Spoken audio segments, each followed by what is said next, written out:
nobody in the world understands what is a handball and what is not. Pretty bold claim. Do you agree or disagree? I mean, basically, what the hell is a handball anymore anyway? The truth is, nobody knows. Not you, not me, not professional footballers or managers or referees or IFAB or any of the governing bodies. Nobody agrees, nobody knows. You may be thinking, what the hell is this guy on? Like, I know what a handball is. If I saw one, I could tell you if it's a penalty or not. Well, I'm not so sure. The problem is it's all coming down to just a matter of opinion for everybody. And that's an issue. So why am I bringing this up? That quote that I said at the beginning, nobody in the world understands what is a handball and what is not. Those are the words of UEFA President Aleksander Ceferin. It's a pretty damning comment, especially for a guy who's basically at the top of the game and head of one of the most important governing bodies in it. So how do you deal with this kind of an issue? Well, UEFA had an idea. The UEFA Executive Committee created this thing called the UEFA Football Board. The idea was to create a committee that would get independent opinions on football-related topics. They got a list of like 20 or so living legends in the game to get together and discuss these things. We're talking Patrick Vieira, Zinedine Zidane, Petr Cech, Luis Figo, Carlo Ancelotti, Paolo Maldini, Jose Mourinho. It's a pretty star-studded list as far as the football pantheon goes. So Paolo Maldini explained kind of what this whole thing is. The Football Board is an excellent initiative by UEFA which guarantees that the voice of the pitch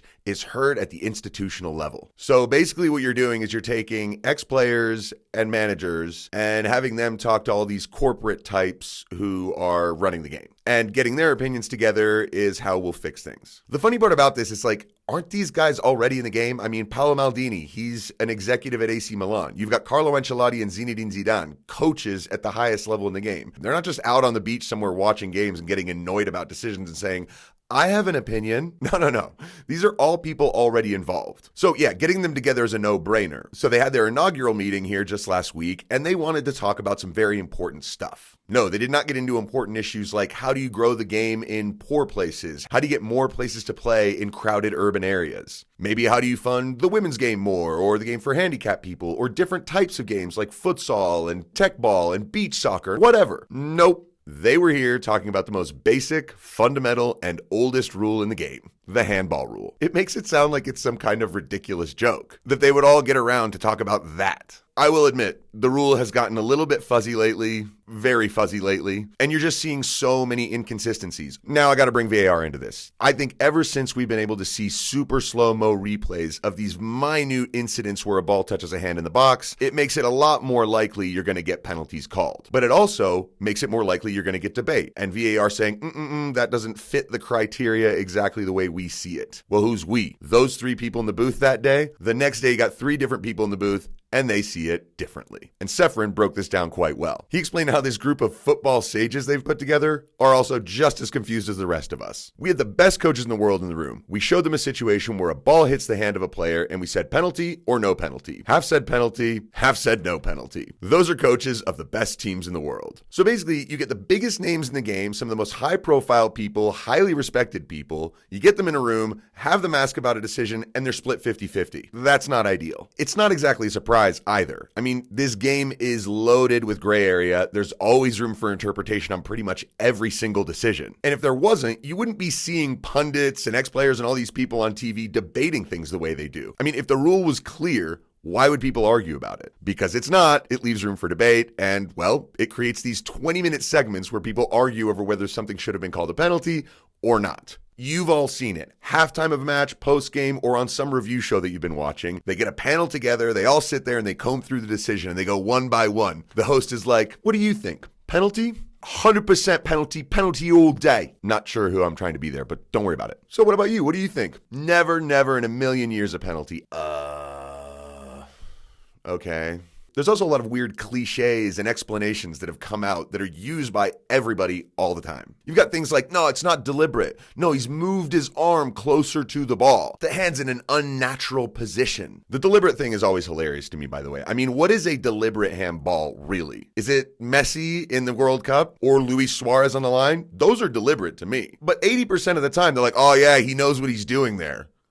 No, he doesn't. we cannot have this level of disagreement over the most basic rule. One of the other problems is a lot of these guys are using the information from their own playing days, especially pre-VAR. Now, because of VAR, a lot of the rules got slightly updated, the wording got a little bit more meticulous and detailed, and honestly more confusing. But it is up for debate to a certain degree. And look, I've noticed this recently on social media. I've made a few videos lately that have to do with handball VAR decisions, and some of the responses I've got are hilarious. Pretty contrasting opinions. I'll get someone who comes on and says, "What are you doing? What are you saying? You know nothing about football. That's a clear penalty. Yanks need to stay out of the sport. Stick to baseball." Respectfully, no. So after this, UEFA Football Board got together. What did they come up with to present to UEFA as a better way to do things? Well, they recommend that UEFA, quote, should clarify that no handball offense should be called on a player if the ball is previously deflected from his own body, and in particular, when the ball does not go towards goal. Okay, fair enough.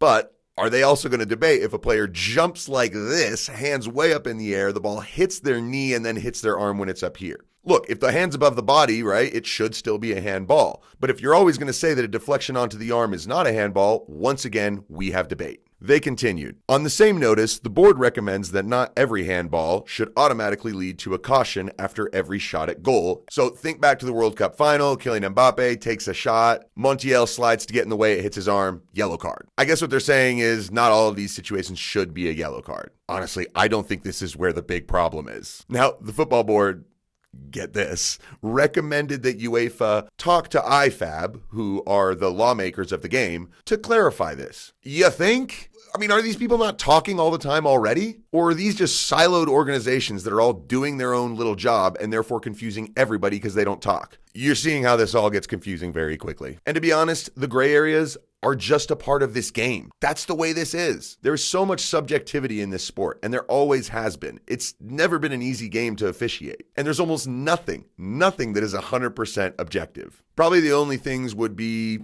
out of bounds or where there's goal line technology, whether it's a goal or not. I mean, look, people have said offside is objective, but it's not. You've heard people say offside is offside. If you're off, you're off. That's it. Clearly. Well, here's what Aleksander Ceferin had to say about that. 2 centimeters of offside is not offside for me. We have to see if the line should be thicker.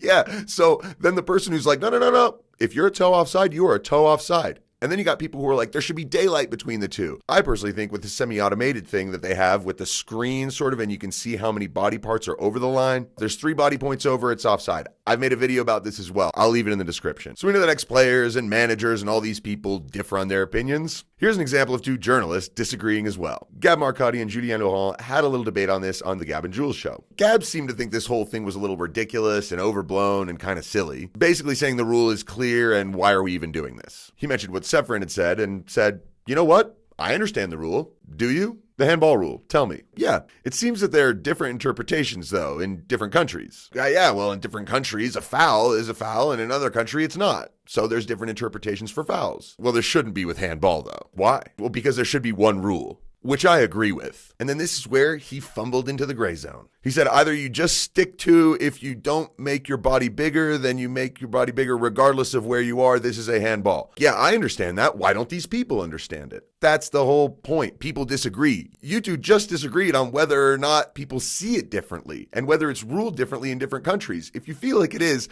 clearly there's not consensus on this. But it's a little annoying that the most basic fundamental rule of the game, the thing that makes the sport really what it is, we can't agree on it. And maybe that is actually the beauty of football, that everything is kind of left up to a matter of opinion and you just have to play the game and hope that there aren't too many controversies. For my opinion, props to Aleksander Ceferin for being that blunt. It's about time someone just said it. Nobody understands the rule. Let's try to figure it out. Because or else they'll just try to find a technological way to erase the debate. Aleksander Ceferin brought this up. He said, I think that referees on the pitch should decide because otherwise we don't need a referee anymore. We can just have a machine that says handball or no handball. And I don't like it. But he's right. The last thing you really want is this technology that says that if a ball nicks your pinky, handball, no questions asked. There has to be some looseness in the rules. There has to be an interpretive aspect of it. But let's be honest. We're going to be arguing about this in 50 years' time, just like we were 50 years ago. Ain't that the beauty of the game?